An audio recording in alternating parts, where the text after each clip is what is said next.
চট্টগ্রাম জেলার উত্তর প্রান্তে অবস্থিত শিল্প ও সম্ভাবনার জনপদ সীতাকুণ্ড। একদিকে পাহাড়, অন্যদিকে সাগর, মাঝখানে অর্থনীতির প্রাণস্পন্দন।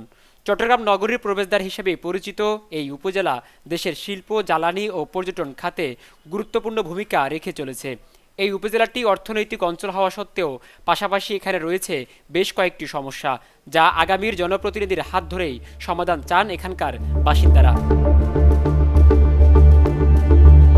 শিল্পাঞ্চল, পর্যটন এলাকা ও জনবসতির সমন্বয়ে গড়ে ওঠা এই আসনে বসবাস করেন বিভিন্ন বয়স ও পেশার লাখো ভোটার। আসন্ন ত্রয়োদশ জাতীয় সংসদ নির্বাচনে চট্টগ্রাম ৪ আসনে প্রতিদ্বন্দ্বিতা করছেন ৯ প্রার্থী। তারা হলেন বিএনপির প্রার্থী মোহাম্মদ আসলাম চৌধুরী, জামায়াত ইসলামীর আনোয়ার সিদ্দিকী চৌধুরী, ইসলামী আন্দোলনের মাওলানা কাই দিদারুল মাওলা, গণ অধিকার পরিষদের এটিএম পারভেজ, ইসলামিক ফ্রন্টের মোহাম্মদ সিরাজউদ্দৌলা, সিপিবির মসিউদ্দৌলা, বাংলাদেশ সুপ্রিম পার্টির শহীদুল ইসলাম চৌধুরী, গণসংহতি আন্দোলনের জাহিদুল আলম ও নিজাম ইসলাম পার্টির জাকারিয়া খালেদ। একাধিক প্রার্থী থাকলেও কয়েকজন প্রার্থী সকাল থেকে সন্ধ্যা পর্যন্ত মাঠে সক্রিয়ভাবে গণসংযোগ চালাচ্ছেন। বাড়ি বাড়ি গিয়ে ভোট চাওয়া, উঠান বৈঠক, পথসভা সব মিলিয়ে ব্যস্ত সময় পার করছেন তারা। একটি পৌরসভা, 9টি ইউনিয়ন ও চসিকের 2টি ওয়ার্ড নিয়ে গঠিত এই আসনটির মোট ভোটার 4,48,383 জন, যার মধ্যে পুরুষ ভোটার 2,35,352 জন, নারী ভোটার 2,13,016 জন এবং তৃতীয় লিঙ্গের ভোটার 12 জন। মোট ভোট কেন্দ্র 124টি।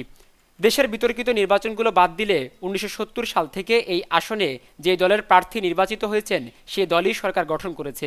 প্রতিবারের ন্যায় তাই এবারও এই আসনটিকে ঘিরে বাড়তি নজর থাকবে সব দলের।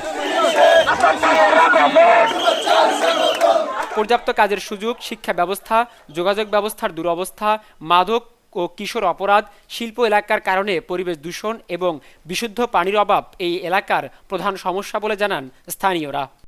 আমাদের সীতাকুণ্ডের অনেকগুলো জনভোগান্তিমূলক সমস্যার মধ্যে অন্যতম একটি সমস্যা বিশুদ্ধ পানির সংকট।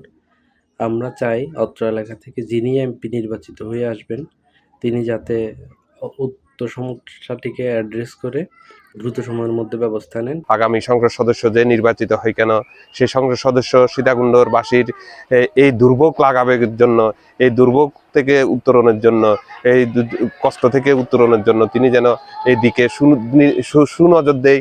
যে কোনো কাজে যায়, মাদক, তারপরে ধরেন বাচ্চা কাচ্চাদের স্কুলে ভর্তি করাইতে গেলে অসুবিধা, এখানে ধরতেছে, এখানে নির্যাতন করতেছে, এগুলা যেন আমাদের দিকে দেখে।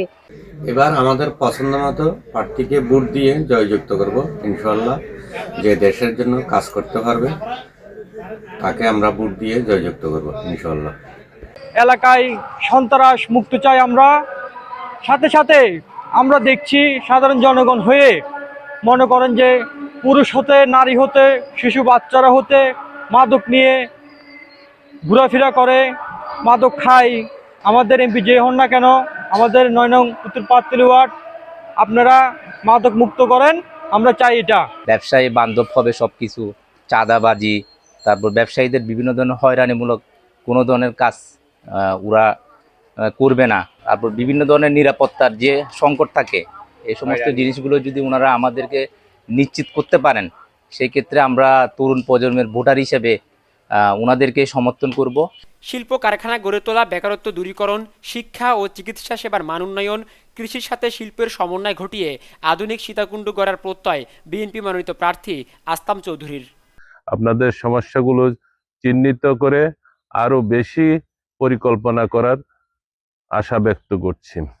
বিশেষভাবে যেসব জাহাজ শিল্পগুলো বন্ধ আছে সেগুলো কিভাবে চালু করে কর্মসংস্থান বৃদ্ধি করা যায়, তাছাড়া অন্য ফ্যাক্টরিগুলো বা বিভিন্ন কলকারখানাগুলো যেগুলো বন্ধ আছে এগুলো চালু করা এবং নতুন নতুন কর্ম পরিকল্পনা কিভাবে করা যায়।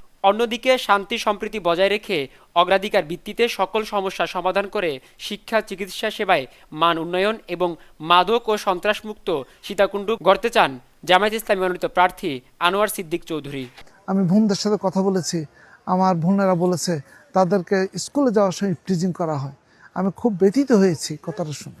কারণ আমরা যদি একটি ইনসাফপূর্ণ ন্যায়নীতি সরকার যদি প্রতিষ্ঠিত থাকতো, কোনো অবস্থায় আমাদের বোনদের এই আজকে দুঃখের খবরটি আমি শুনতে পেতাম না। গৃহের কাছের পাশাপাশি তারা যাতে একটা সোর্স অফ ইনকাম দাঁড় করাতে পারে, সেজন্য আমাদের পক্ষ থেকে তাদেরকে ম্যাক্রো একটা ইনভেস্ট করানো হবে, অর্থাৎ ক্ষুদ্র বিনিয়োগ করানো হবে। এই এলাকায় আমরা জানতে পেরেছি বালু উত্তোলন করা হয় অবৈধভাবে, কিন্তু আমরা এটা যদি সেইটা আমাদের সুবর্ণ সময় আসে, আমরা অবৈধভাবে কাউকে বালু উত্তোলন করতে দেব না। শিল্প, পাহাড় আর সাগরের জনপদের মানুষ চায় নিরাপদ জীবন, টেকসই উন্নয়ন আর কর্মসংস্থান। আসন্ন নির্বাচনে সেই প্রত্যাশার প্রতিফলন ঘটবে ব্যালটের মাধ্যমে। নূর নবী শাওন, দৈনিক পূর্বকোণ, চট্টগ্রাম।